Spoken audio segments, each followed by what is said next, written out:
के मन को खोने की बात आए, तब तक मन करे कि मैं किसी की विनय करना चाहता हूं, जब मन करे कि मैं छोटा बनना चाहता हूं, समझ लेना आपका पुण्यबंध चालू हो गया। पुण्यबंध इससे नहीं होता कि तुमने किसको नमस्कार किया, पुण्यबंध इससे होता है कि तुमने नमस्कार किया। यदि आप इस डिब्बी को नमस्कार करना शुरू कर दें, आपको पुण्यबंध चालू हो जाएगा। पेड़ को नमस्कार शुरू करें, पुण्यबंध चालू हो जाएगा। चश्मे को रख ले और इसके सामने आप झुकना शुरू कर दें, यही सर्वश्रेष्ठ है। मैं झुकना चाहता हूं, बस कौन है, किसके सामने झुकना है, अभी यह प्रश्न नहीं है। पहले तुम झुकने को तैयार हो या नहीं? तुम ऊंचे उठना चाहते हो, उठो ना। मैं उठ नहीं पा रहा हूं, तो झुको। दो में से एक करो, या तो ऊंचे उठो, कितने उठ सकते हो उठो, छू आकाश को। नहीं, मेरे में उठने की ताकत नहीं। हमारी आत्मा के द्रव्य गुण पर्याय इतनी जर्जरित हो गई हैं, कर्मों की मार से इतनी जर्जरित हो गई हैं, इनमें अब उठने की हिम्मत नहीं रही। जब ऐसी बात आ जाए मन में कि मैं नहीं उड़ सकता हूं आकाश में, मैं नहीं छू सकता हूं वो चंद्रमा को, मैं नहीं पहुंच सकता हूं इतने गुणों को, जब तुम्हारे मन में कोई महत्वाकांक्षा जागे, इच्छा नहीं, महत्वाकांक्षा। इच्छा तो बहुत छोटी चीज है जो अपन शिविर के पहले समझ रहे थे। इच्छा से बड़ी एक महत्वाकांक्षा होती है, जो एक कल्पना होती है जो हमारे मन में जागती है। इच्छाएं तो वही करता है जितना हम प्राप्त कर सकते हैं, लेकिन महत्वाकांक्षा वह होती है जिसको हम पा नहीं सकते, लेकिन मन करता है। हम भगवान बन नहीं सकते, लेकिन भगवान बनने का मन करता है। ये हमारी महत्वाकांक्षा है, इच्छा नहीं है। इच्छा तो मुनि बनने की थी, पूरी हो गई। इच्छा तो समय करने की पूरी कर लेता हो। महत्वाकांक्षा है एक मेरी कि मैं भगवान बनूं, इच्छा नहीं है ये। इच्छा में पूर्ति करने की गुंजाइश है, लेकिन महत्वाकांक्षा वह होती है जो मात्र इच्छा होती है, तुम पूरी कभी नहीं कर पाओगे। महत्वाकांक्षा है जब भगवान के दर्शन करता हूं तो मैं आप जैसा बन जाऊं। बाहुबली को देखता हूं तो मन महत्वाकांक्षा जागती है, आपको भी जागती है किसी धनवान को देख करके। भले आप साइकिल पे जा रहे हैं, बाजू से मर्सिडीज गाड़ी निकल जाए तो एक बार महत्वाकांक्षा तो, और कभी प्लेन किसी की बाजू में उतर जाए तो जागेगा, कोई घबराओ मत। कितने लोगों को महत्वाकांक्षाएं रुकती नहीं। कभी कभी व्यक्ति इच्छाओं को मार लेता है, लेकिन संसारी प्राणी महत्वाकांक्षा को नहीं मार पाता। और महत्वाकांक्षा को मारने के लिए ही वृत्ति बनना पड़ता है। वृत्ति इच्छाओं को नहीं मारता, महत्वाकांक्षा को मारता है। देश वृत्ति की इच्छाओं का परिमाण नहीं किया, महत्वाकांक्षाओं का परिमाण किया। महत्वाकांक्षा का परिमाण जो है तुम्हारी, उसमें उसकी मैं कोई डिस्टर्ब नहीं कर रहा हूं। जो नहीं है उसको पाने का विकल्प छोड़ दो, इसी का नाम व्रत है।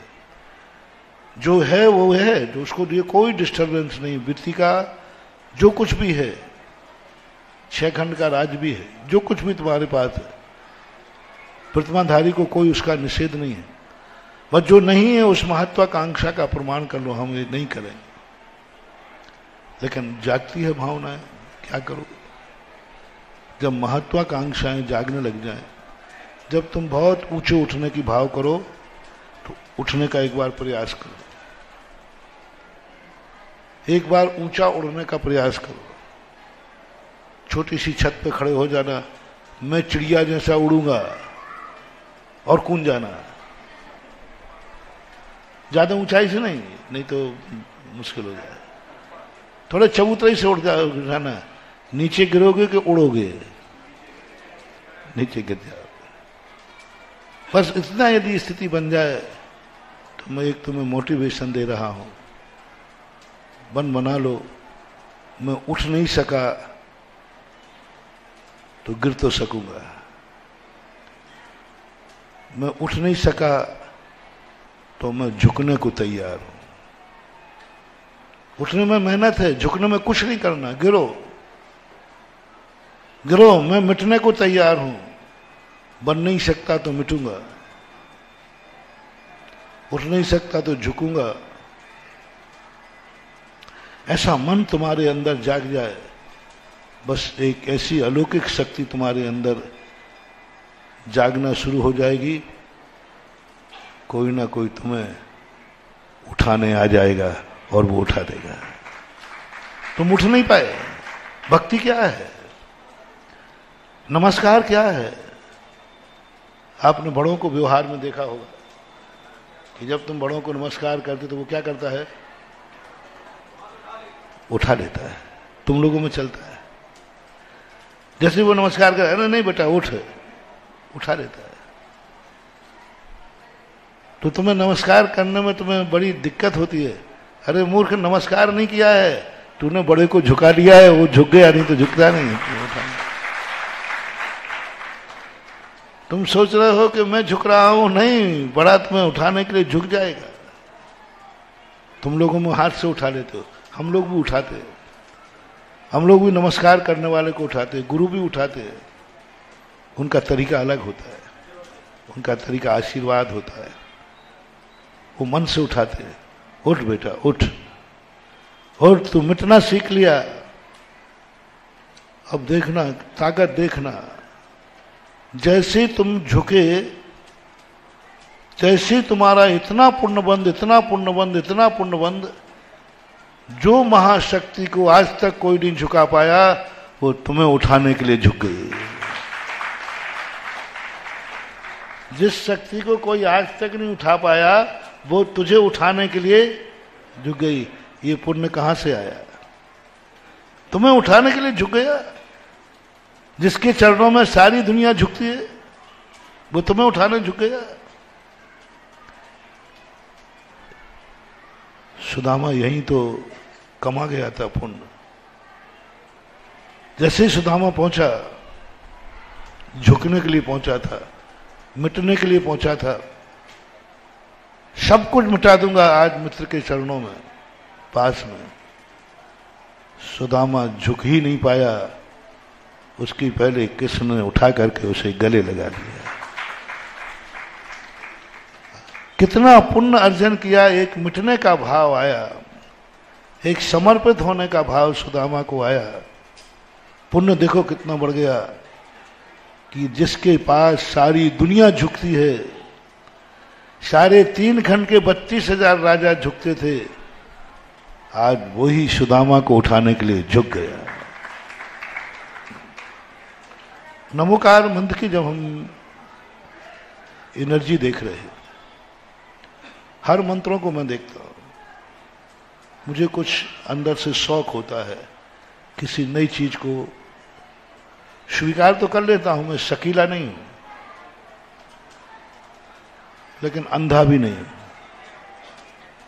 मुझे जैन दर्शन के किसी भी चीज पर शक नहीं होता, और ये शक मिटाने का काम मुझे किया था सन 1980 में प्रथम वाचना में, जब धरसेन स्वामी ने सदोष मंत्र भूत बलि और पुष्पदंत भूत बलि महाराज को मंत्र दिया। पहले मैं भी शकीला था, क्या पता ये सही लिखा है गलत लिखा है, ऐसे थोड़ी मांग लेंगे, बुद्धिमान हूं, पढ़ा लिखा हूं, महाराज ने कह दिया तो करो, अभी से कर लो, ऐसे करता हूं। बहुत शक होता था। लेकिन सब 1980 के अंदर सागर वाचना में जब ये प्रसंग निकला, उस दिन मेरी आंखों से आंसू टपके थे और बहुत ग्लानि हुई थी कि इतने सालों से मैं शक करता रहा। समर्पण ये है कि गलत भी दे रहे हैं और सुधारने की शक्ति है, तो भी उन्होंने एक बार नहीं पढ़ा कि महाराज देख तो लूं कि सही दिया है कि विचार ही नहीं किया। अपन तो मूर्ख हैं, ज्ञानी नहीं है, तो भी शक कर रहे हैं। हमें कोई ज्ञान नहीं, अध्ययन नहीं, तो भी अपन शक कर रहे। क्या पता है वक्तांबर में सही लिखा है या नहीं, कहीं ऐसा तो नहीं महाराज गप कर रहे हो।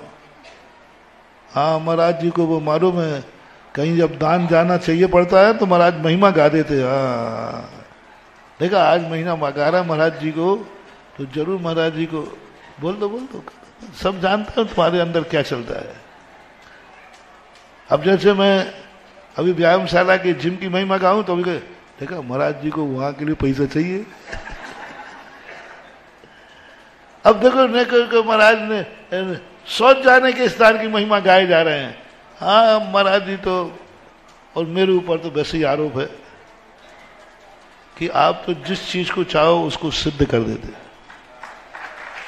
बताओ, शौच जाने की स्थान को इतना महत्व दे दिया, और तुम ही नहीं, ये बड़े बड़े धुरंधर महाराज भी हमें आरोप लगाते हैं। ये बैठे बड़े बड़े, अब क्या कर भाई है, अब लगता है क्या कहते हैं महाराज वीर सागर जी ने कह ही दिया। अब क्या बात है, जो चीज देखो उसी को सिद्ध कर देते हो। पर शौच जाने वाले स्थान का इतना महत्व के सारे भारत के लोग कह रहे हैं। कल एक स्थान से आया, महाराज जी अब तो मैंने सब जगह दान देना बंद करके अब तो मैं निहार के ही में दान दूं।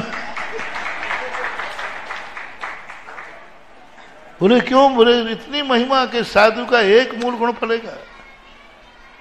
अच्छा ये बताओ, मैं सिद्ध तो कर देता हूं, चलो आपका आरोप में स्वीकार, वो सिद्ध गलत करता हूं या सही करता हूं? वीर सागर महाराज गलत को सही तो नहीं करता ना? नहीं, वो मेरी आदत में नहीं। आगम से, तर्क से, बाद में अनुभव से, बस मेरा एक ही बात है कि हमारे परम पूज्य आचार्यों की हर वाणी को मैं तुम्हें सिद्ध करके दिखा दूं। मेरी एक तमन्ना है, एक एक शास्त्रों में लिखी हुई बात को दुनिया को सिद्ध करके दिखा दूं कि देखो ये बात कितनी सत्य है। चाहे वो भक्तांबर हो, चाहे नमोकार मंत्र हो, चाहे भगवान का अभिषेक हो, चाहे पूजा हो, एक एक को सिद्ध कर दूं तुम्हें। तुम खुद दांतों तर उंगली दबा देगा। अब क्या करूं? देख लो, हाथ कंगन को आरसी, क्या पढ़े लिखे को स्पष्ट देख लीजिए। ये मन है मेरा, समर्थ नहीं है, मन है, महत्वाकांक्षा है कि मैं आकांक्षी एक एक बात को ऐसे दर्पण के समान सारी दुनिया को रख दूं कि हमारे आगम में कोई भी रूढ़ी, परंपरा, धमकाना, लोभ, भय, मोह से सिद्धि नहीं की जाती। सिद्धि करने का अर्थ होता है कि इन महाराज को कैसे सिद्ध करूं, क्या करूं। आगम को छोड़ता नहीं हो, आगम को छोड़ता नहीं हो। बोलो, उच्चार समिति है कि नहीं? प्रसाद सागर 28 मूल, कितने मूल गुण है आपके? 28। उसमें उच्चार प्रश्रवण खेल समिति है कि नहीं? है। अब उसको जब यति विहार होगा, विश्वनाथ समिति हो गई, बिहार अच्छी का, लेकिन 27 मूल गुण में से हमारे तो 28 अब निहारिका भी इतनी महत्वपूर्ण हो गई जितनी महत्वपूर्ण संतशाला है। हाँ, अब इतनी बड़ी चीज कर दी, अब ये है। तो मेरे मन में भाव होता, जब नमोकार बंद को मैं सभी मंत्रों के संबंध में जब मैं सोच रहा था, तो मैंने कहा कि नमोकार मंत्र में नमस्कार पहले किया। मैं मिट रहा हूं, मुझे मिटना है। जैसे पुष्पदंत भूत बलि महाराज को, उन्होंने कुछ नहीं, मुझे तो आप जो दोगे वो करूंगा। क्या दोगे? मैं कुछ नहीं जानता। जहर मिलेगा तो मैं कुछ नहीं जानता, मेरा काम पीना है। ओह, किसको विद्याएं सिद्ध होती हैं? किसको ज्ञान की सिद्धि होती है? पढ़ने से ज्ञान नहीं होता, नकल करने से ज्ञान नहीं होता। जो ज्ञान हमें जीवन में काम आ जाए, उस ज्ञान के लिए बहुत बड़ी चीज है। छल कपट से लिया हुआ ज्ञान मौके पे काम नहीं आता, मौके पे काम नहीं आता। हमें अच्छा अच्छा ज्ञान चाहिए है, मौके पे काम नहीं आएगा। यदि हमें ये बात आ जाए किसी गुणवान को देखकर, बस हमें ये पहले बताओ गुणवान है कि नहीं, ये तुम्हारा शास्त्र है कि नहीं, ये तुम्हारा गुरु है कि नहीं, इसमें अच्छी लिखी हुई बातें ही शास्त्र है या ये समूचा शास्त्र है? मोटिवेशन सबसे पूछ रहा हूं, इसमें अच्छी लिखी हुई बातें ही शास्त्र हैं या ये पूरा शास्त्र है? या इसमें जो अच्छी बातें लिखी हैं वो मनपसंद बातें लिखी हैं इसलिए शास्त्र है कि समूचा शास्त्र है? इसलिए इस शास्त्र को मैं वंदना करता हूं। तो मोबाइल को कर लो फिर, मोबाइल में भी तो भक्तांबर है। लोगों ने कहा मोबाइल में भक्तांबर है कि नहीं, लेकिन मोबाइल में अकेला मात्र समूचा भक्तांबर ही है कि कुछ और भी है? को बंदनी नहीं है, उसमें मात्र भक्तांबर बंदनी है, पूरा मोबाइल बंदनी। लेकिन इसमें अकेला भक्तांबर की श्लोक बंदनी नहीं है, पूरी किताब शुरू से लेकर आखिरी तक बंदनी है, क्योंकि इसमें जो कुछ भी है सब मुझे ग्राह्य है। हम गुरु से, किसी भी ज्ञानवान से ये मान के ग्रहण करते हैं जो अच्छा होगा वो मैं ले लूंगा। आप बोलिए महाराज प्रवचन, जो मुझे अच्छा लगेगा मैं ले लूंगा। नहीं, गुरु से हंस के समान ज्ञान प्राप्त मत करना। गुरु से हंस बनकर के ज्ञान प्राप्त करना, दूसरा मोटिवेशन। गुरु से हंस बनकर के कभी भी ज्ञान प्राप्त नहीं करना। मां से दूध कभी हंस बन के मत पीना, मर जाओगे। रिपीट करता हूं, मां से, मां का दिया हो दूध हंस बन के मत पीना, नहीं तो मर जाओगे। क्योंकि हंस क्या करता है? मां ने दूध में क्या मिलाया है? पानी। और हंस क्या करेगा? और तुम बालक हो तो क्या होगी दशा तुम्हारी? मरोगे, मरोगे तुम, क्योंकि मां के दूध को तुमने हंस बन के पिया है, पानी पानी छोड़ दिया। बोलो, मां तुम्हारी दुश्मन थी जो पानी मिलाया था? उसने दूध में पानी क्यों मिलाया? क्योंकि वो जानती है कि बिना दूध का पानी तुझे पचने वाला नहीं है, और तूने हंस बन करके दूध पिया, मरेगा। मां का दूध कभी हंस बन के मत पीना, दुश्मन के यहां पीना हंस बन के, बाजार में पीना हंस बनकर। मां का दूध हंस बन के मत पीना। और अच्छा कौन सा श्रोता माना जाता है अपनी दृष्टि में? हंस बन के। अब फिर कह दो महाराज आपने तो बस आपके मुंह में भर आ गया, आप सिद्ध करके रहोगे। दुनिया में आज तक पड़ा है हंस बन के सुनो, हमने भी बोला, उज्ज्वल भीमसेन स्वामी ने बनाया, हंस समान श्रोता सबसे अच्छा माना गया। और आज मैं क्या कह रहा हूं? हंस समान श्रोता बोलो ना, सबसे खोटा। मरोगे। किसके दूध को हंस बन के पी रहे हो? मां के दूध को कैसे पीना है? जैसा है वैसा पीना है। उसमें पानी है। किसने दिया? मां ने। ये है जिनवाणी का समय, ये है गुरुवाणी। क्यों नहीं सिद्ध हो रही हमें जिनवाणी? क्यों नहीं हमारा ज्ञान का शोभसम बढ़ रहा है? क्यों नहीं हम प्रत्युत्पन्नमति बन पा रहे हैं? हम शास्त्र को उठाते हैं, जो अच्छा लगेगा वो पढ़ लूंगा। उस दिन कहता चयनित गाथाएं, वो कही थी ना एक बार, चयनित जो गाथाएं अच्छी लगेंगी वो पढ़ लूंगा। नहीं मान। जिनवाणी में जो लिखा है, जैसा है वैसा हमें पीना है। मुझे मालूम है उसमें पानी है तो पानी है, वही शायद हमारे लिए।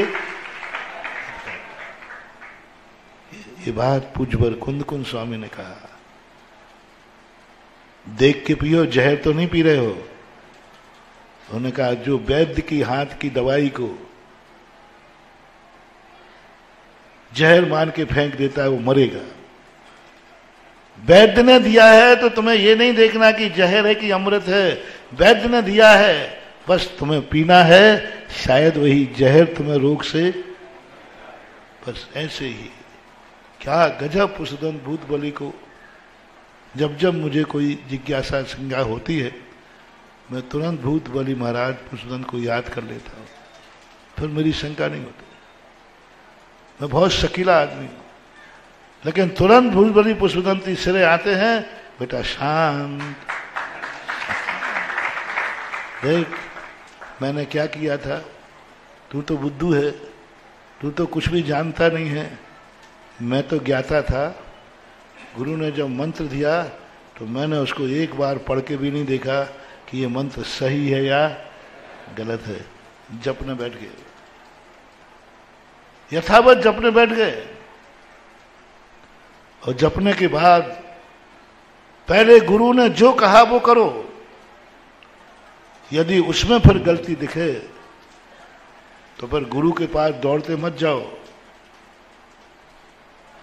फिर स्वयं सुधारने का भाव करो।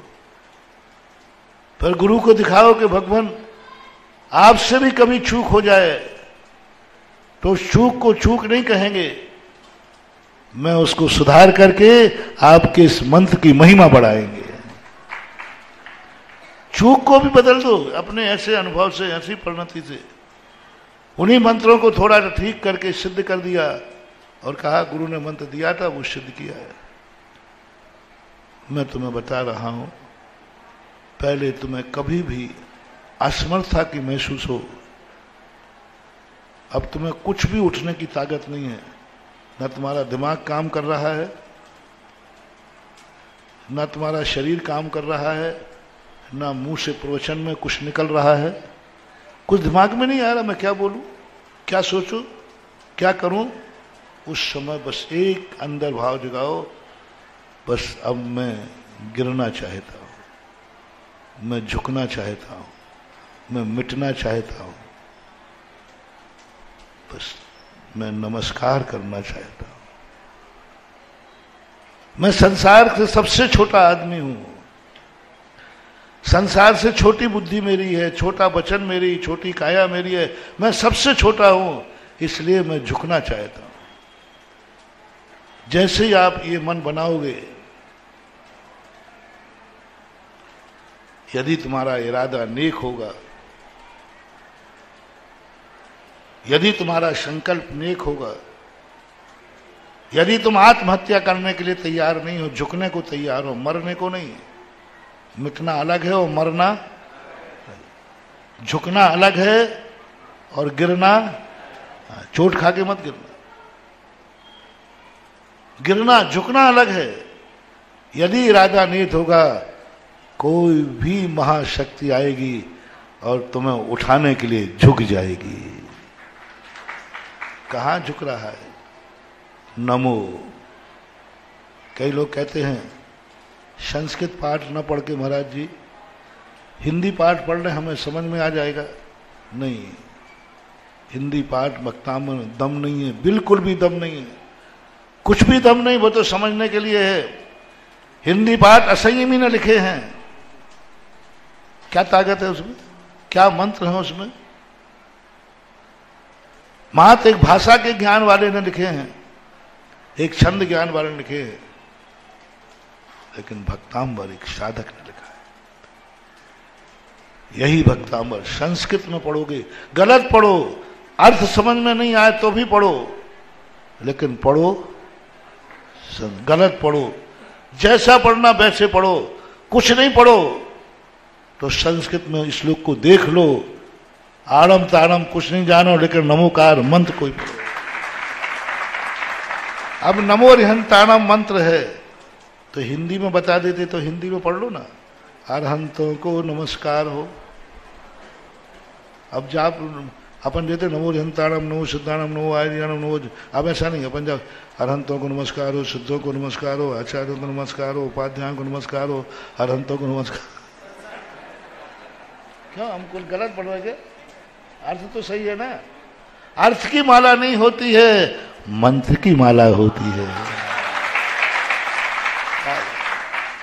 कहां भटक जाते? अर्थ का जाप नहीं होता है, मंत्र का जाप होता है। जाप में अर्थ की कीमत नहीं होती है, शब्द की, अक्षर की कीमत होती है। जाप में अक्षर की कीमत है, अर्थ की कीमत नहीं। अर्थ क्या निकला है, अर्थ समझ में आया कि नहीं आया, इससे कोई फर्क नहीं पड़ता। वहां शब्द की है, पंती से सोल छप्पम चतुर्दुग मेघम झवय झाये नेमीचंद महाराज। वहां अक्षरों को गिना, अर्थ को नहीं गिना। तो ऐसी स्थिति में हमें मंत्रों को समझने की चेष्टा मत करो, जपने की चेष्टा करो। इसलिए पहले आप झुकना चाहते हो, मंदिर क्यों आए हो? भगवान को देख के नमस्कार करना, गुरु को देख के नमस्कार करना, सामने आ गए भगवान तो नमस्कार करने का मन बनाना, ये मुंह देखी कहलाती है। और मुंह देखी नमस्कार मालूम कैसा होता है? वो पुलिस वाले होते ना, तो उनका एसपी आए तो आते यूं ठोकता है, और थोड़े आगे जाते यूं करता है। तो हमारे मुंह देखे नमस्कार होते हैं, मुंह देखकर नमस्कार करते। भगवान आ गए नमोस्तु, गुरु आ गए नमोस्तु, जनवाणी आ गई नमोस्तु। ओह, अब दूसरा मंत्र बता रहा हूं। कहां जा रहे हो? नमोस्तु करने के लिए। किसको? अब बाद में लाओ, किसको? कर्ता पहले, कर्ता, मैं नमस्कार करने जा रहा हूं। क्रिया पहले, क्रिया पहले, कर्म बाद में। नमस्कार करने का मन हुआ है, गुरु को नमोस्तु करने जा रहा हूं। गुरु को नहीं, नमोस्तु करने का मन हुआ है। फिर सेकंड नंबर में आएगा किसको? नमो हरि। पहले नमस्कार, नमस्कार के लिए पहले कहा मैं नमस्कार करता हूं। किसको? जिस किसी को नहीं। अब आएगा पात्र को। पहले दान देने का मन बनाओ, बाद में किसको दोगे? नहीं, पहले महाराज बताओ कौन आएगा चौके में, फिर बताऊंगा चौका लगाऊंगा कि नहीं आऊंगा। बड़े महाराज आएंगे कि छोटे महाराज आएंगे, या छुल्लक जी आएंगे, या ब्रह्मचारी आएंगे, या फिर कोई नहीं आएगा? वैसा सामान बनेगा भाई। देखो भाई महाराज, ऐसा गड़बड़ बन गया। यानी हम सही बोल रहे क्या? बिल्कुल महाराज, आप तो जो बोलो सब सही निकलता है। कौन से महाराज आएंगे बताओ पहले, वैसा सामान बनेगा, वैसा दान होगा। नहीं, थोड़ा पलटो। मुझे ये वस्तु दान में देने का भाव हो रहा है, मुझे यह वस्तु दान देने का भाव हो रहा है। आज मुझे दान देने का भाव हो रहा है। अपने घर में आज शुद्ध भोजन बनाने का भाव हो रहा है। फिर दूसरे नंबर में आना किसको? अंतर समझ रहे ना? पहले बताओ कौन है, फिर वैसे में वैसे में बनाओ सामान। रिश्तेदार आ रहे हो तो वैसे बनाओ, और कोई नहीं आ रहा हो तो फिर अपने आप को वैसा बनाओ।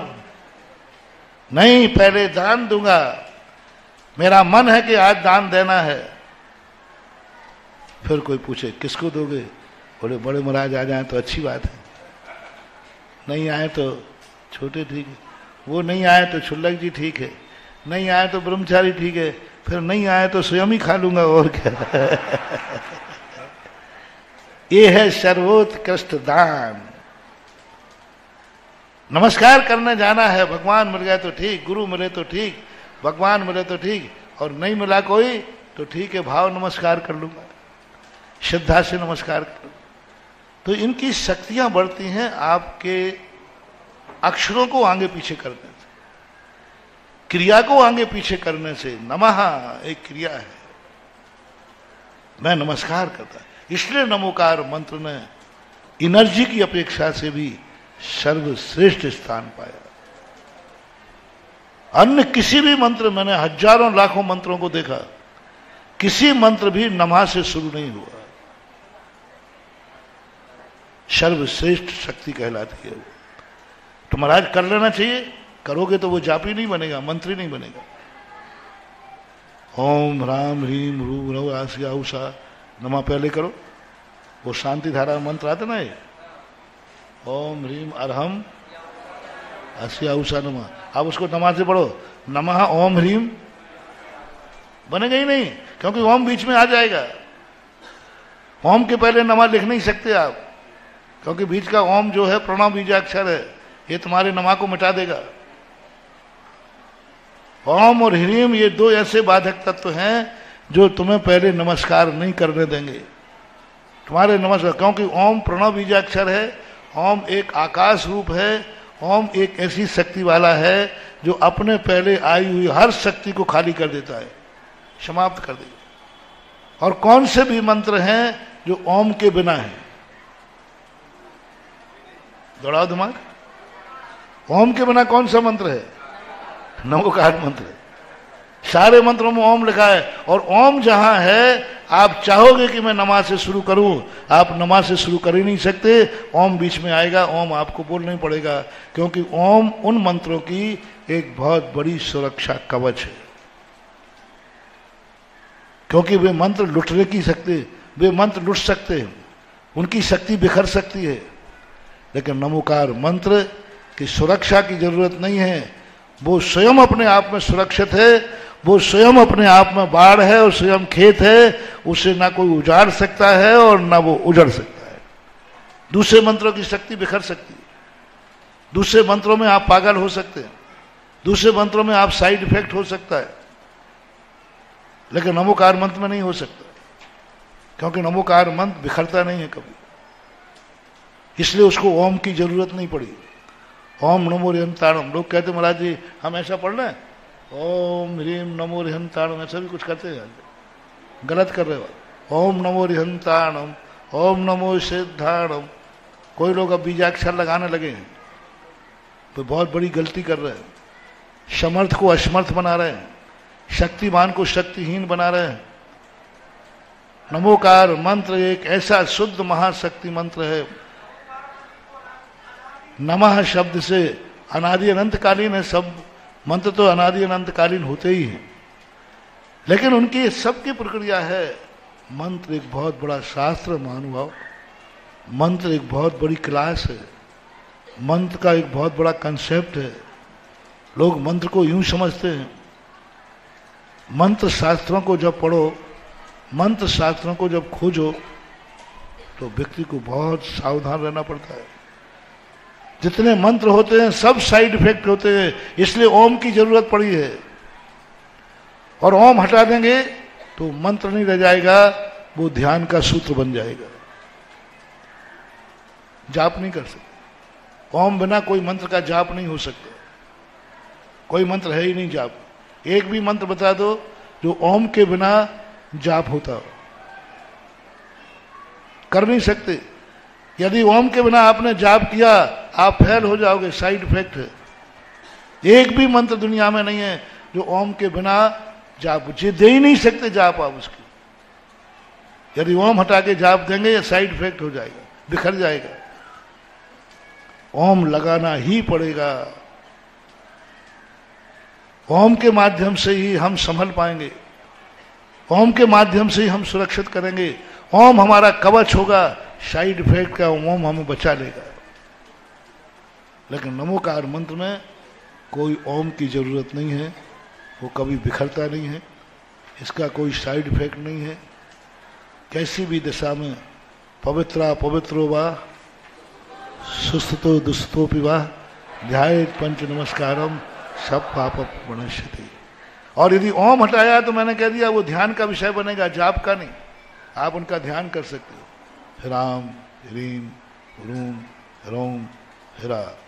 अब ओम, अब देखना, अब इनका मैं ध्यान कर रहा हूं, अब जाप ओम ह्रीम राम ह्रूम ह्रौरा, ओम लगा दिया, वो जाप बन गया। अरहंत सिद्ध की जाप सब नमोकार मन से निकली है। क्या दोगे बताओ, अरहंत क्या जाप दोगे? जाप बोलो। वो ध्यान के लिए कहा है, पंक्ति से छोड़ 56 देखो क्या कहा है, पूरा पढ़ो। परमेठी वाचयानम, पंक्ति से छोड़ 56 सदुदुग में झबय झबय झाए। महाराज जी मैं जब बोलता हूं तो मैं पहले सोचता हूं कितने जगह से तर्क आएगा, कितने जगह से खंडन होगा, वो मैं पहले ही सोच के बैठता हूं कहां से करोगे। झबय झाए, नेमीचंद महाराज ने कहा ध्यान करो इसका, जाप नहीं कहा, क्योंकि ओम नहीं है। और यदि ओम लगा दिया जाए, ओम ह्रीम अस्या उषा, जाप हो गए, कोई बात नहीं। लेकिन नमोकार मंत्र की जो महिमा बता रहा था ये है, ये मैं इसलिए बता रहा हूं कि यह जो मध्यम पद वाला मंत्र है, यहां प्रारंभ में नमस्कार नहीं किया कराया, प्रारंभ में नमस्कार नहीं कराया, प्रारंभ में तो नमस्कार की महिमा बताई है। देखना,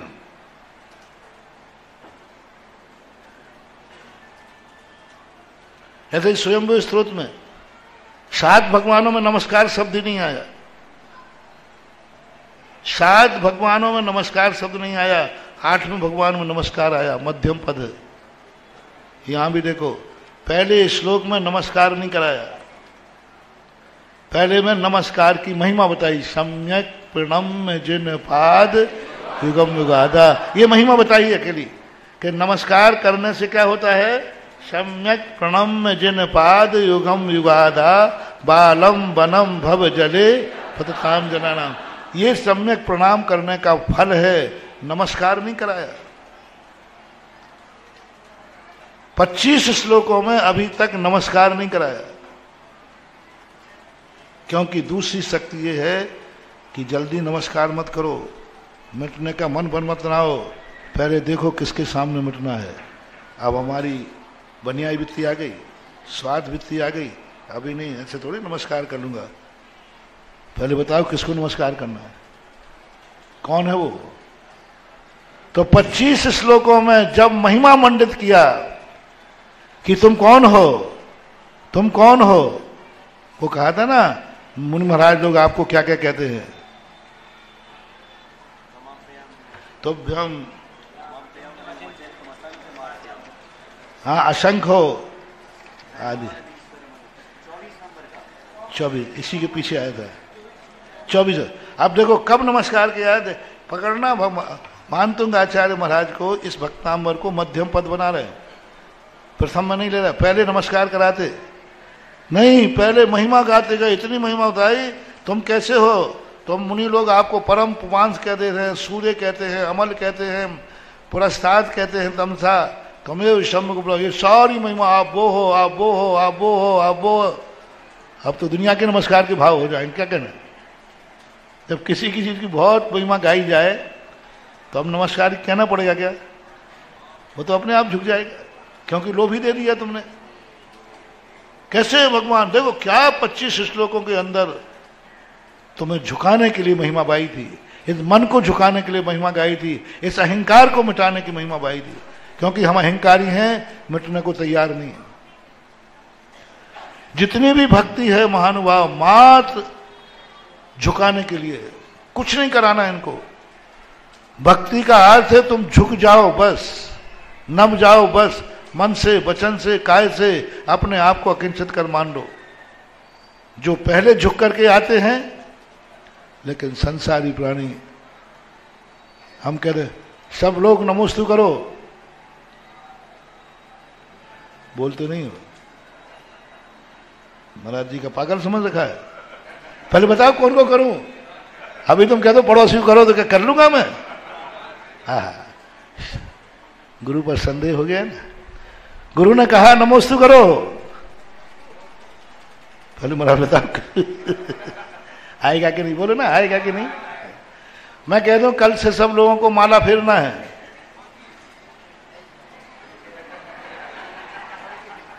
तुरंत विकल्प क्या आएगा? कि कौन सी मत? चलो नमोकार मंत्र की माला फेरना है, अब तो फेरना शुरू करो। फेर लोगे? अब यार पूछो महाराज कितनी दिन भर फेरते ना। देखो आप ऐसे कह दिया है कि जाओ नमोकार मंत्र की माला फेरो, कितने लोग हैं जो फेरने लग जाएंगे? तुरंत प्रश्न आएगा, अरे पहले ये तो पूछ लो, 1 2 3 क्या 24 घंटे फेरते ही रहना है? बस ये हो जाता है। मानतुंग आचार्य ने अपनी औकात समझ ली, ये झुकने वाले नहीं हैं, इनको माल की महिमा बताओ। कुछ लोग महिमा सुन करके आर्डर देते हैं, और कल कई लोग मालिक को देखकर आर्डर दे देते हैं। ये माल किस दुकान का है क्या पूछना, क्या पूछना? और कई लोग कहते भैया आजकल कोई भरोसा नहीं, माल देख के लाओ। तो पहले क्वालिटी के लोग जो हैं वो मालिक को देख करके ऑर्डर दे देते हैं, स्वीकार है, क्या परीक्षा करना, पुष्पदंत भूत बलि। और अपन लोग मानतुंग आचार्य महाराज की दृष्टि में दूसरे नंबर के हैं। माल की महिमा, क्या गजब की महिमा गाई है। इतनी महिमा सुनने के बाद अब भी नहीं झुकोगे? कौन अहंकारी है जो इतनी महिमा सुनने के बाद ऐसी महाशक्ति को नमस्कार करने का भाव नहीं करेगा? और नमस्कार में भी लोभ दे रहे हैं। नमोकार मंत्र में कोई लोभ नहीं है, नमस्कार में कोई लोभ नहीं। अरहंतों को नमस्कार करना है। उपलब्धि क्या है? कुछ नहीं, नमस्कार करो। उपलब्धि क्या है? नमो शुद्धाणम, नमस्कार करने मिल रहा है, यही उपलब्धि है। क्या बात है महानुभाव। महाराज ने, तुम कितने खुश हो रहे हो, हार दिया, क्या मिला? अरे भैया मिलना तो छोड़, महाराज ने ले लिया, यही बहुत है। आहार देने में तुम्हें क्या मिला? सम्यक दृष्टि कहते अरे मिलने की बात छोड़ो, कम से कम उन्होंने ले लिया, यही बहुत है। आचार्य श्री को नमोस्तु करने गए, क्या मिला? क्या मिला? धक्का मिला। खुश क्यों हो रहा है, नाच रहा है? ओहो, आशीर्वाद मिला, पीछे कुछ नहीं मिला, तो क्या मिला? अरे नमोस्तु करने मिला, यही कम है क्या? नमोस्तु करने मिला, हमें अरहंतों को नमस्कार करने मिला, यही उपलब्धि है। यहां ये उपलब्धि नहीं है। यहां नमस्कार करते समय भी दे दिया, आज कहा जा रहा है तुभ्यम नमस्ते भुवनाथ, यहां भी लगा दी ना उसने। हाँ, नमोस्तु तो कर लूंगा। समझ में तो आ गया है कि अरहंत भगवान बहुत बड़े महान हैं, बहुत हैं, बहुत बड़े, ये तो समझ में आ गया। वो तो ठीक है, हमें क्या मिले? अपन बढ़िया बुद्धि है ना, बढ़िया तुरंत पूछता मुझे। अब ये नहीं कह रहा है कि कम से कम मुझे कुछ भी समझ में कुछ भी आया है नहीं आया, कम से कम मुनिराज के मुख से हमें ग्रंथ सुनने को तो। अरे भाई तुम शिविर में गए, गर्मी में गए, जीव कांड पड़ा, ऐसी दोपहर की गर्मी में लू लग रही, 40 टेम्परेचर है। यदि और कहीं का शिविर होता ना ये ग्रंथों का, तो उसी क्लास में 3 बार शिकंजी की व्यवस्था हो जाती। यहां तो कच्छू नहीं मिल रहा हो, पानी भी नहीं मिल रहा, क्योंकि पीने वाला 3 बार पी लेता है तो पढ़ने वाला 4 बार पीता है। यहां तो पीने पढ़ाने वाला भी, उसका भी भरोसा नहीं। लोगों को देखो क्या, ऐसी गर्मी में एक व्यक्ति 1.5 घंटे के अंदर दोपहरिया में कोई पानी नहीं उठा, कोई व्यवस्था नहीं उठी, तो क्या मिल रहा है तुम्हें? ऐसी दोपहरिया के अंदर 40 टेम्परेचर पे तुम मंदिर जा रहे हो, क्या मिल रहा है वहां? क्या समझ में आ रही है? बोले कुछ नहीं समझ में आ रही है, कुछ नहीं मिल रहा है, बस इतना ही है कि गुरु के मुख से हमें सुनने को मिल रहा है, बस ये कम है क्या? भक्तांबर हमें महाराज के मुख से पढ़ने को मिला, ये कम है क्या? कुछ नहीं चाहिए। ऐसा परिणाम नमोकार मंत्र में क्या कह दिया, और यहां क्या कहते हैं? तुभ्यम नमस्ते भुवनार्थी। हाँ, किस लिए नमस्कार कर रहा हूं भगवान में? त्रिभुवन आरती, आरती यानी दुख हराए नाथ है। आपको नमस्कार करने से जगताम जगत के दुख दूर हो जाते हैं। आ गया ना बनिया का नमस्कार। आ गया, मध्यम पद है, बीच में नमस्कार कराया, कुछ मंत्रों में लास्ट में नमस्कार कराया जाता है, ये अंत पद ही कहलाते हैं। और अंत में जाकर क्रिया कराई गई जब पूरा सब कुछ पढ़ने गए। तो भ्यम नमः क्षेत्रला,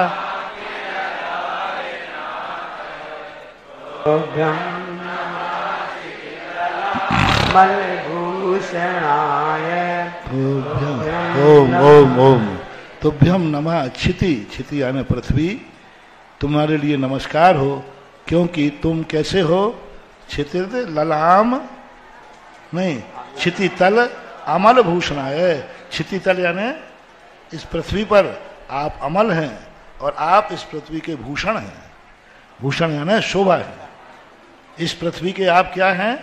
शोभा हैं, आभूषण हैं। आप ललाम श्रेष्ठ, ललाम यानी अच्छे, श्रेष्ठ, शोभायमान है।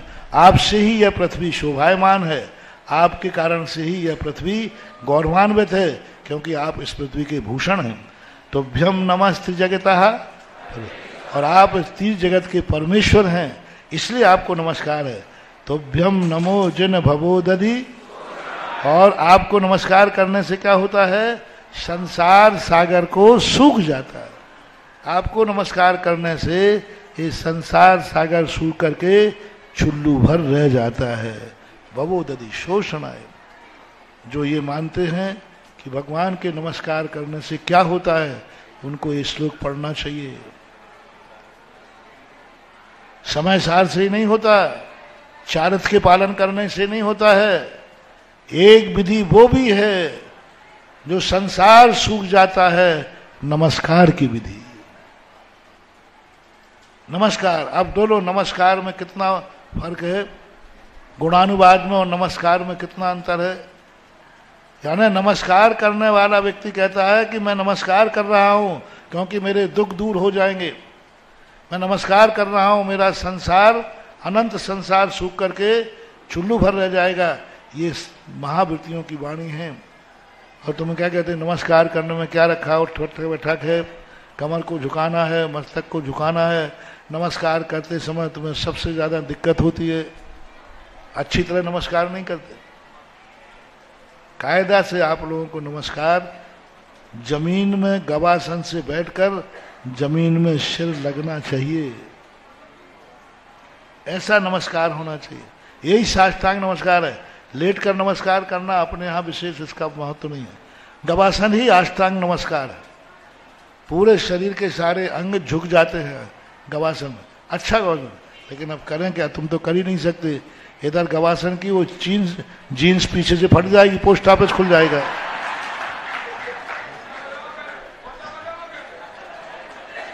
कुर्ता पजामा भी थोड़ा सा, धोती पहनो ना तो कैसे ही जमा, कैसे ही नमस्कार करते रहो, कोई फर्क नहीं पड़ने वाला। कुर्ता के कारण से लोग घुटने टेक कर नमस्कार करते, ये पशुओं का नमस्कार है। घुटने टेक कर नमस्कार करना ये पशुओं का नमस्कार है, क्योंकि पशु गवासन से बैठकर मस्तक नहीं झुका सकता। इसलिए चौपाए यदि वो गवासन से बैठ जाएं तो उनका मस्तक नहीं झुकेगा। पशुओं का नमस्कार, 2 आगे के पैर झुके तब उनका सिर जमीन पर लगता है, तो घुटने टेक कर नमस्कार करना ये पशु नमस्कार है। और गवासन से बैठ के करना ये मनुष्य नमस्कार है, सज्जन नमस्कार है, मुनि से ही बैठने का प्रावधान किया गया है। तो ऐसे भाव देखो कितने नमस्कार करने से क्या होता है। महाराज के पास जाओ, वहाँ ना तो महाराज बोलेंगे, उनके पास 2 मिनट का टाइम नहीं है, अरे नमोस्तु तो करने मिल गया, ये कम है क्या। हाँ, महाराज से बातें करने में कुछ नहीं लगा। एक बार एक व्यक्ति ने कहा मैं आपके आचार्य के पास जाना ही बंद कर दिया। मैंने क्यों भाई? 10 बार गया, नारियल चढ़ाए, बोरों बोरों नारियल चढ़ा दिए, एक बार भी आंख उठा के नहीं देखा, हाथ नहीं उठाया। क्या हम लोग क्या बेफालतू है, बेरोजगार हैं जब जहां चले आए, बोलते ही नहीं। और आप लोग जब देखो जब कहते आचार्य जी पास जाओ, हम लोगों की आदत थी, जब देखो कोई काम हो आचार्य जी पास जाओ, महाराज हमारे यहाँ बिहार कराना, आचार्य जी पास जाओ। तो एक ने कह दिया महाराज अब जाने वाला नहीं हूं, आपको आना हो तो आओ, नहीं आना तो मत आओ। बात क्या है, गुस्सा क्यों हो रहा भाई? बोले कितने बार भेज दिया, वहां जाओ तो धक्का और खाओ, 1 मिनट मिलता है। वो आचार्य से तुम्हारे ऐसे हैं, ना तो आंख उठा के देखें, ना भाई हाथ उठाएं, ना पूछें, ना कुछ करें कि भाई आए हो, इतनी दूर से आए हो, हाँ बोलो क्या है। कुछ नहीं, उनको तो मतलब ही नहीं। हजारों किलोमीटर चल के जाओ और वहां का 2 मिनट में मिलना है। अच्छा, कितना पेट्रोल जल गया मालूम आपको? गाड़ियों के टायर घिस गए, कितना हमारा धंधा पानी का नुकसान हुआ। अब मैंने कहा कि अभी आ ही गया है बनियाई पे, तो अपन भी उतरो। मैंने कहा बैठ जा बैठ जा बैठ जा, हिसाब दो जितने बार मेरे आचार्य के पास गए हो, जितना तुम्हारी गाड़ी घिसी हो, जितना पेट्रोल खर्च हुआ हो, जितने नारियल चढ़े हो, पूरा बिल दो। और तुम्हारा जितना नुकसान हुआ हो तुम जाने से, वो पूरा बिल बना के दो। बिल दो, यहीं लिखो, पक्का बिल चाहिए। हाँ जीएसटी भी दूंगा, कोई बात नहीं। उस समय जीएसटी नहीं चलती थी, राजस्थान की बात है, जीएसटी नहीं थी। आप बिल बनाइए, पक्का बिल बनाइए, गवाह सहित। मैंने कहा बिल बना के, आपने जब मेरे सामने मेरे गुरु के दर्शन का हिसाब दी बोला है, तो मैं गुरु का चेला हूं पक्का। बाप के द्वारा की हुई उधारी बेटा नहीं चुकाए तो बेटा काएगा। मेरे गुरु के निमित्त से तुम्हारा इतना खर्च हुआ, मैं चुकाऊंगा, बिल दो, हिसाब लिखो। वो यूं देख रहा है, मैंने कहा देना पड़ेगा हिसाब।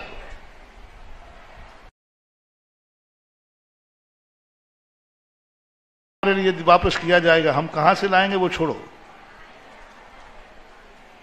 कहां से लाएंगे वो छोड़ो। बोलो रे दमोह वालों, कभी ऐसा बिल मुझे कभी चुकाना पड़ा तो आप वो नन्हे मंदिर वाला चुका देगा भैया कि नहीं? मैं कहूंगा अरे मेरे हाथ में ही बिल नहीं आएगा उसके पहले ही। मैंने कही शर्त एक है, सब बिल मैं चुकाऊंगा, लेकिन मेरे गुरु के जो दर्शन करके तुमने पुण्य कमाया है वो पुण्य सब मेरे खाते में आएगा। जो दर्शन, यदि महाराज पहली बार में कह देते तो तुझे 10 बार दर्शन हुए, और पहली बार में पहले थे तो 1 ही बार का दर्शन मिलता, तो 10 बार के दर्शन करने का जो पुण्य हुआ वो मेरे खाते में आएगा। मंजूर है? उसने पैर पकड़ लिए, महाराज वो बिल नहीं देना है, हमें वो दर्शन की पुण्य। तो हमने 11वीं बार चला जा चुपचाप। उस दिन के बाद वो जब भी आता है बोले महाराज आचार्य जी पास भेजना हो तो मुझे ही भेजना है। समझने और समझाने का वस्तु तो वही है। कहां वो बोर हो गया था, कितने बार जाऊं, और कहां अब वो कह रहा है जब भी जाना पड़े, और कुछ मिले या नहीं मिले, कम से कम उतने बार महाराज का दर्शन तो मिलता है।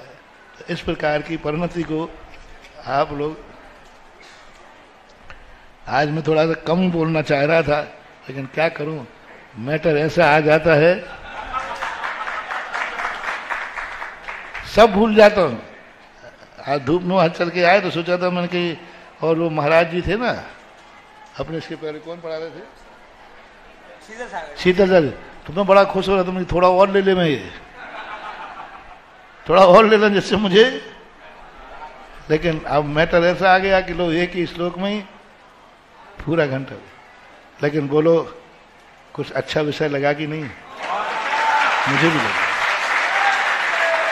मुझे इसलिए लगा कि मैं इतना अच्छा सोच नहीं पाता, तुम्हारे बहाने से मुझे कुछ मिल गया, तुम्हारे बहाने से मुझे कुछ मिल गया ना। ये पढ़ता, आज जो मध्यम पद और जघन्य पद और प्रथम पद की बात आई, ये इस श्लोक की अलौकिक देन पढ़ाते समय मुझे मिली, तुम्हारी तुम जानो, मुझे मिली। यदि नहीं पढ़ा रहा होता शायद ये सोच ही नहीं बन पाता, ये विचार ही नहीं बन पाता।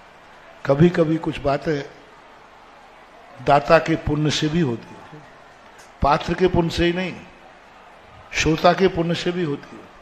आपके पुण्य से कई बार ऐसा चिंतन मिल जाता है जो हम अकेले में बैठकर भी चिंतन करें तो नहीं आता। तो आज के बाद आपको मध्यम पद सही, स्वार्थी सही, लोभी सही, बस नमोस्तु पर ध्यान देना है। और नमस्कार करते समय सोचना है, पहले मन बनाओ नमोस्तु, मुझे नमोस्तु करना है, मुझे दान देना है, बाद में सोचना किसको दान देना है। पहले क्या मन बनाओ, देना है, बस इतना सा मेरा मन है, दान देना है, दान देना है। अब सेकंड नंबर पर विचार करना, किसको दूं, किसको दूं, वो सेकंड में, मुझे नमोस्तु करना है बस। फिर दूसरे नंबर पर सोचना किसको करूं, वो दूसरे नंबर पर कर्म, क्रिया पहले लाओ। कर्ता में यदि क्रिया उत्पन्न हो गई तो कर्म, करण और ये संप्रदान आदि चमत्कृत हो जाते हैं। कर्ता और क्रिया, ये संस्कृत भाषा में है।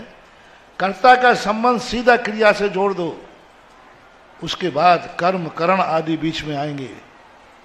कर्म ये चमत्कृत हो जाएंगे, कर्म चमत्कृत हो जाएगा, करण चमत्कृत हो जाएगा, संप्रदान चमत्कृत हो जाएगा, और संबोधन तो चमत्कृत हो ही जाएगा, क्योंकि कर्ता क्रिया से प्रभावित हुआ है, कर्म से नहीं।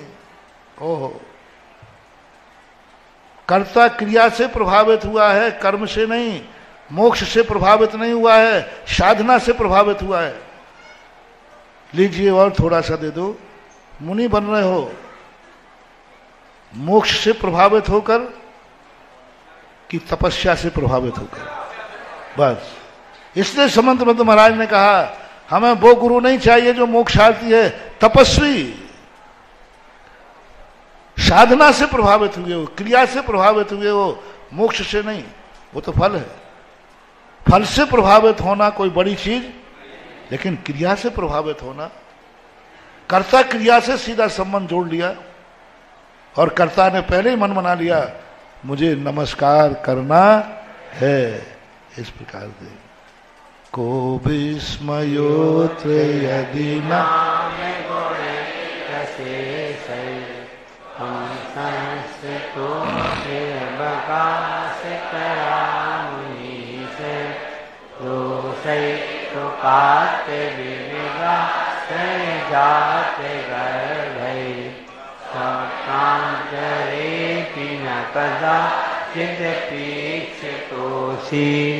आप लोगों की परीक्षा उतने ही श्लोकों में से होगी जितने पढ़ाए जाएंगे, जो नहीं पढ़ाए जाएंगे नहीं होगी, घबराना नहीं।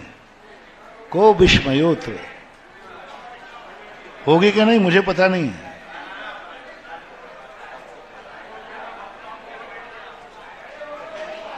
हमें मालूम नहीं, उनसे पूछना। हमारे मेरा काम तो पढ़ाना है, परीक्षा के लिए मैं पढ़ाता नहीं हूं। तुम्हारी परीक्षा है तो आप देखो, मैं तो जनरल पढ़ा रहा हूं। परीक्षा की बात कही मैंने, पढ़ाने की बात नहीं कही अभी। को विस्मयोत्र यदि नाम, क्या गजब की भक्ति देखिए।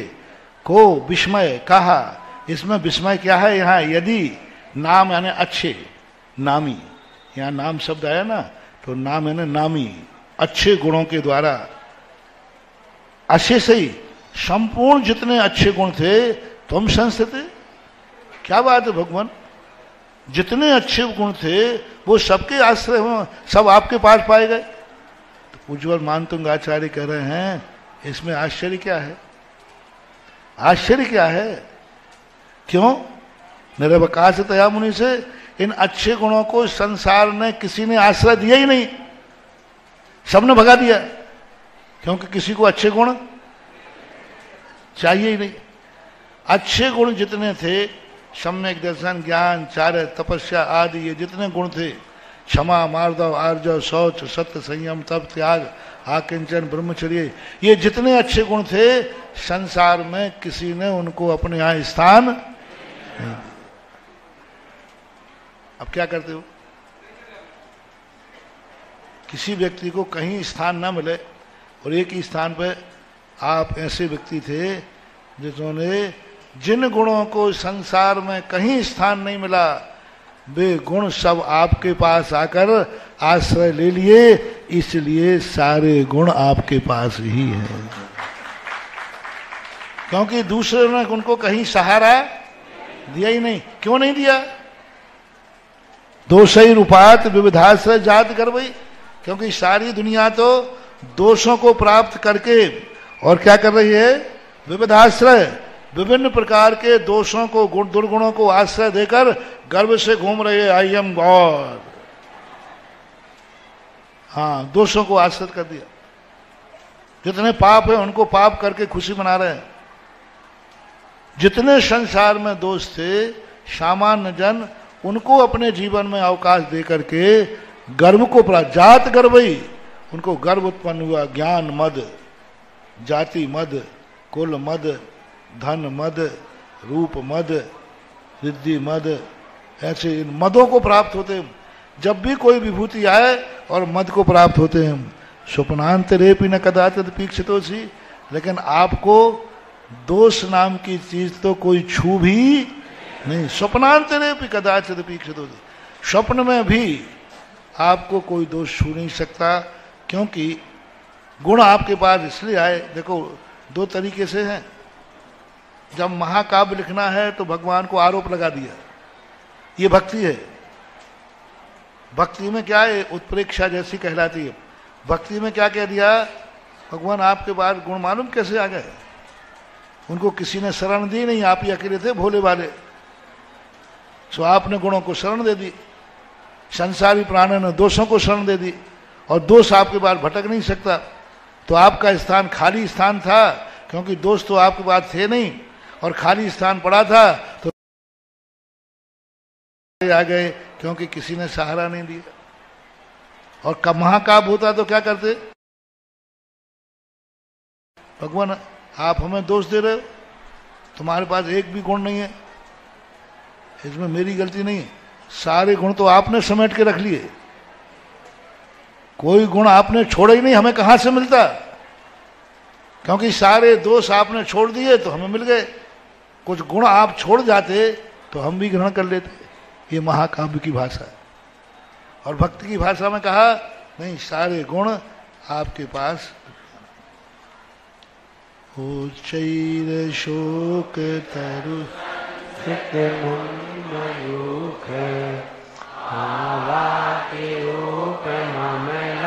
भगतो नितान्तम्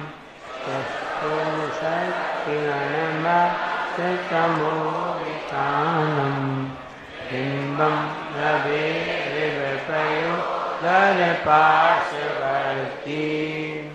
ऊंचे अशोक वृक्ष, ऊंचाई शब्द का लिखा, भगवान की जितनी हाइट होती है उस होता है कितना गुना? 12 गुना। इसलिए कहा ऊंचाई, ऊंचा है अशोक वृक्ष, तरु वृक्ष, संस्थित मूल उसके संस्थित उसके नीचे, मुन उन्मयूख, संस्तम उन्मयूख, माँ भाति रूप ममलम भवते नितांतम।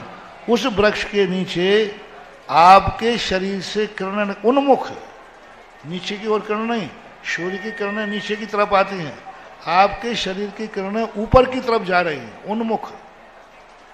यानी वृक्ष के नीचे आप बैठे हो तो आपके शरीर की किरणें ऊपर के जाने, महाभाति उन्मुख, महाभाति शोभायमान हो गए, रूपम अमलम, निर्मल रूप के कारण, भवतः नितांतम, आपका नितांत, यानी नितांत यानी स्पष्ट रूप से, कोई झुलमिल करके नहीं, धूमिल नहीं, स्पष्ट उल्लसित किरण मस्त तमोवितानम, वे किरणें जो हैं वो ऊपर की तरफ नितांत रूप से, स्पष्ट रूप से उल्लसित हो रही हैं, यानी स्पष्ट रूप से प्रकाशित हो रही हैं। कैसे हो रही हैं? जैसे किरणम अस्त तमोवितानम, और वे किरणें समस्त अंधकार को नाश कर रही हैं। वितान ने फैला हुआ, तमाने अंधकार, अस्त ने समाप्त करना किरणों से। बिम्बम रवेर पयोधर पार्श्ववर्ती, जैसे कितना अच्छा उदाहरण दिया, बिम्बम रवेर, रवि बिंब यानी सूर्य बिंब, यो पयोधर पार्श्ववर्ती, कंट्रास्ट देखो कितना बढ़िया कंट्रास्ट बनाया। काला काला बादल है और काले बादल के बाजू में सूर्य आया है, देखो कैसे चमकता है, बहुत तेज चमकता है।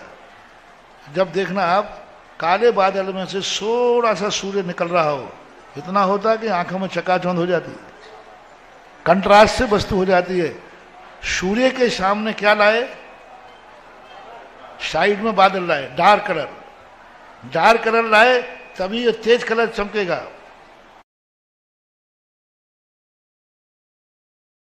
यहां बादल का और सूर्य का किया, सूर्य है भगवान और बादल है हरा वृक्ष, एकदम हरा, कच्छ हरा है, डार्क, और भगवान स्वर्णमयी तेज है सूर्य के समान। अब दोनों का कंट्रास्ट बनाया, जैसे काले बादल के बाजू में सूर्य चमकता है, ऐसे ही आप अशोक वृक्ष के नीचे शोभायमान हो रहे थे, चमक रहे थे। ऐसा यह सूर्य था। आज इतना ही कहते हैं।